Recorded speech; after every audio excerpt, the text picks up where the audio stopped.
जय काळसिद्ध. अगदी लहानपणापासून आम्ही सरस्वती उपासना करायचोच, कळलं ना. आणि तो श्लोक नेहमी म्हणायचो आम्ही, कळलं ना, शाळेमध्ये सुद्धा. तर काय म्हटलं जायचं?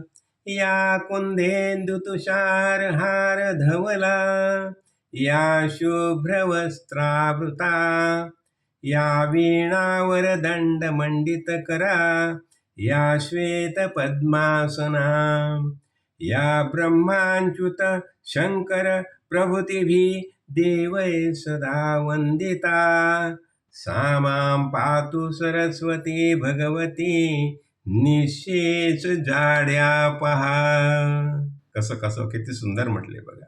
जी कशी आहे, जी कुंद फुलं, चंद्र, बर्फ, तारासारखी शुभ्र गोरी आहे, जी शुभ्र वस्त्र धारण करते, शुभ्र वस्त्र धारण करते, जिचे हात उत्तम विणेमुळे शोभत आहे. ती विणा धारण केली आहे तिने, विणेमुळे शोभत आहे. आणि जी शुभ्र कमळांच्या आसनावर विराजमान झालेली आहे, शुभ्र कमळांच्या आसनावर विराजमान झालेली आहे. ब्रह्मा, विष्णू, महेश इत्यादी देव जिची निरंतर स्तुती करतात, निरंतर स्तुती करतात, कळलं ना. ते जी सर्व प्रकारची जाड्यता म्हणजे अज्ञान दूर करते, अशी ती भगवती सरस्वती जी आहे ना, ते माझे रक्षण करो, अशी प्रार्थना केली जाते. सरस्वतीला प्रार्थना केली जाते, कळलं ना.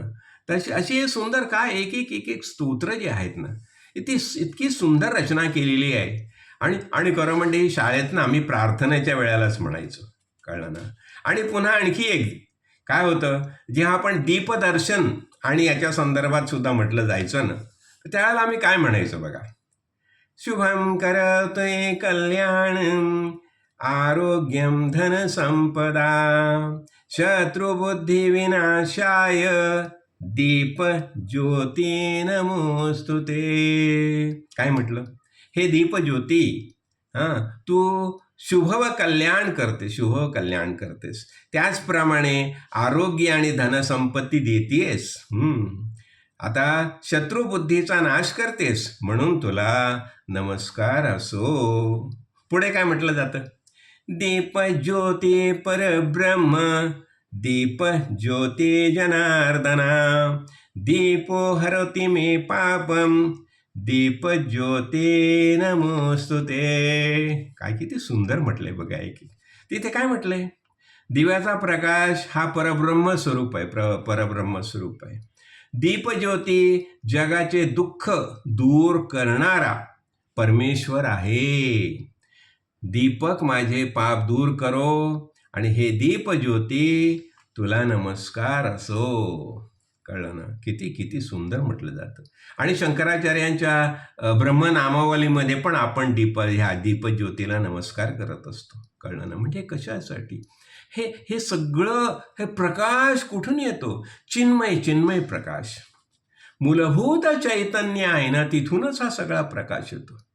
अंतः ज्योती बहिः ज्योती प्रत्येक ज्योती परात्परा, ज्योती ज्योती स्वयं ज्योती आत्मज्योती शिवोस्म्यहम.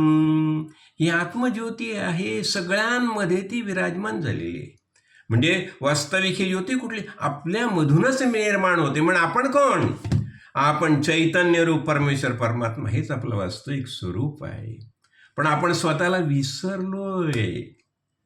म्हणून सद्गुरूंनी आपल्याला बोध केलाय की नाही, मग त्या बोधाप्रमाणे आपण समजायला पाहिजे, मीच आत्मा आहे, बस हाच आपला निश्चय व्हायला पाहिजे. जय काळसिद्ध, जय काळसिद्ध, जय काळसिद्ध.